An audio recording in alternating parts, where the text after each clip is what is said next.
Hey guys, and welcome back to another video. Today we have part 2 of the Winstreak pushing series. I don't know how to name them like just yet, but let's see. But today we're in the end of the first war. We want to take a look if we can bring home the first victory to make sure that we're increasing our win streak from 34 to 35. That would be awesome and a nice first step, obviously.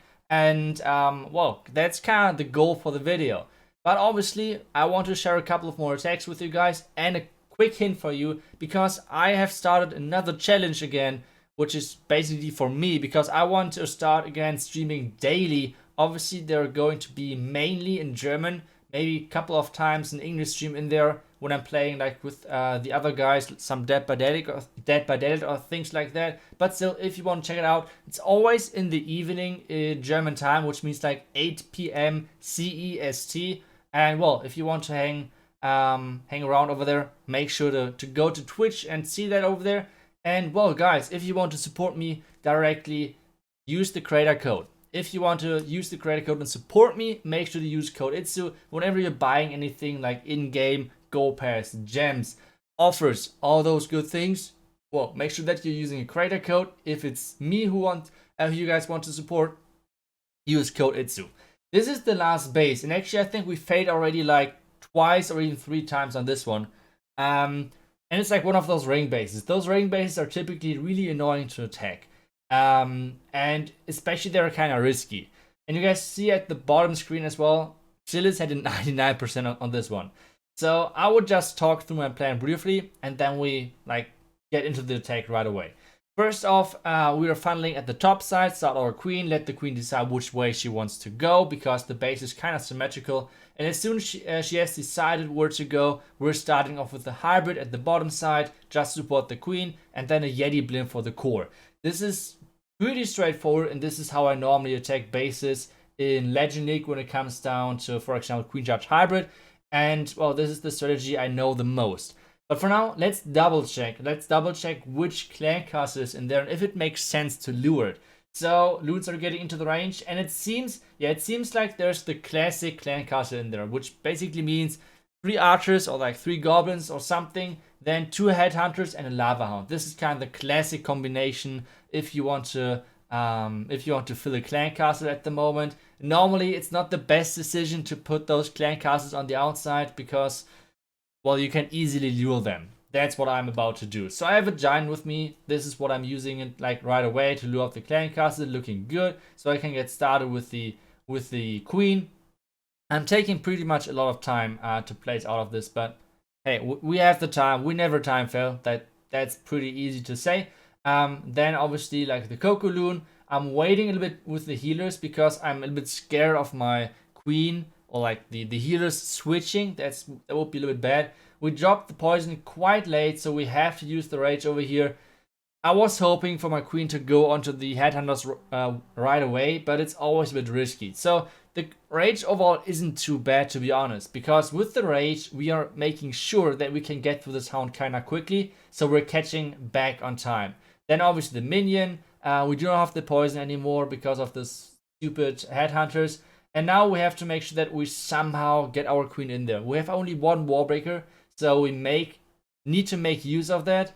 And well, 1 more loon, and then the wallbreaker. I want to wallbreak a little bit more at the bottom side, but I mean the wallbreaker is going wherever he wants to go apparently. So we're wallbreaking the corner, which normally is not the best thing to do because it's kind of likely that my queen is going somewhere else, but she's going inside. We need to use the queen ability because there were actually 2 single Inferno Towers on our queen. Now we need to make sure that our queen is like passing on, keep going, out of the range of the next single Inferno Tower. So far so good. Now she has decided to go to the bottom side, which means we can get started with the hybrid.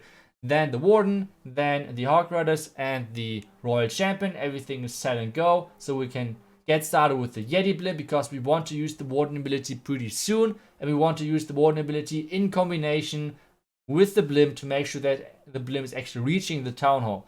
In the blimp itself, we have like 2 Yetis and 3 super goblins. It's not the safest blimp, but it should be alright. And now we're getting into the back end. We have the headhunter and the enemy king. We're using the free spell onto the scatter shot. We have one more heal to place. And power-wise, this is looking pretty good. I'm not 100% sure where to heal, to be honest. I will just use it at the top side because of the scatter shot. But still, power-wise, this is looking pretty good. We still have the queen alive. We have the royal champion, even though I will have to use her ability. But we still have the queen. We have the royal champion alive for now, but we have only 30 seconds left, and this is getting really close. Queen and royal champion are now on the enemy skeletons, and this is getting close. King on the outside.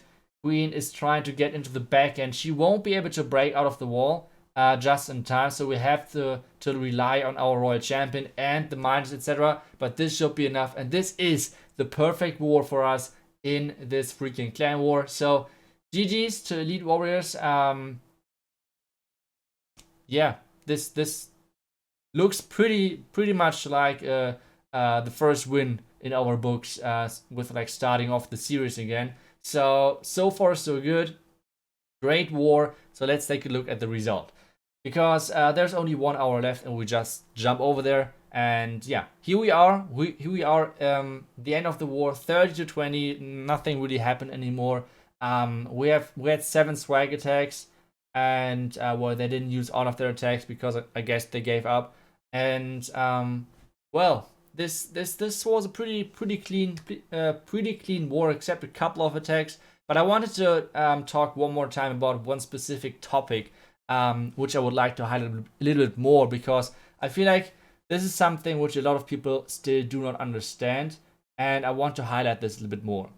And what exactly am I talking about? I'm talking about the fact that Lalo, like, not overall air attacks, but just Lalo, if you can master this, you basically master Clash of Clans.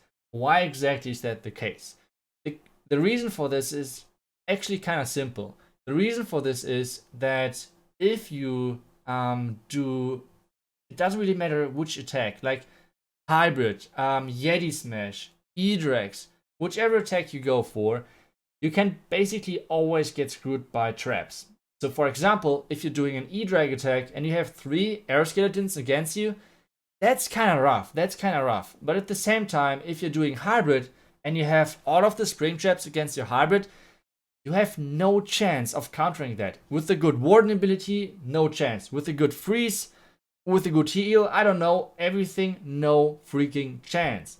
But on the other side, with Lalo, it's a little bit different. Obviously, you can get screwed by a couple of traps as well, but by far not that badly. The worst things which could happen, kinda, is obviously, like your loons catching a lot of red mines. But the red mines are different from, for example, Springtrap. They're only doing damage. They're not one-shotting your loons. So, for example, if the red mine would one-shot loons, this would be a different story. But Springtraps and red mines, it would be kind of as Springtraps would only do damage. So that would be kind of the comparison. So it's completely different. And yeah, with this being said, Lalo, if you can plan this out and execute properly, it's really hard that if you plan well, your attack is going to mess up. And this is why Lalo is that strong, and this is why so many people are using it, and this is why we use it in this war quite often as well. I use 2 hybrid attacks because, well, YOLO, I guess. But still, we're already in the next war, and we have one more time, I think, a Champion League 2 team against us. I think the last team was Champion League 2 as well, like Clan War League-wise. And there's the Chinese team, so you never know. Like, those Chinese players, they are crazy good. So you never know. We will see how that will end, obviously. And guys, we made it 35 wins for now. Obviously, we want to keep growing that win streak. After this war, it's going to be a break. I won't tell you guys when exactly we're going into the next war, but obviously at the weekend we have the close qualifier, of the World Championship. And for everyone who still does not know when exactly is which qualifier happening, how do you get to those qualifiers for the World Championship, there's a video which I just made, and it's explaining everything you need to know about the World Championship, when exactly is which happening, what are the terms like close qualifier, open qualifier, normal qualifier. There's so many different terms you need to know, And even players who are participating in this World Championship sometimes don't even know every single detail about that. So yeah, if you want to make sure that you're knowing all of that, make sure that you check out that video. But that's basically it for now, because well, we won our first war. If you want to see the next couple of wars, make sure to follow this channel, and obviously I will stream those wars as well on my Twitch channel, even though it's in German, but still. And yeah, that's kind of for now. So thank you guys so much for watching. Thank you guys so much for all of the support. And yeah, I see you soon. Until then, see ya and bye bye, guys.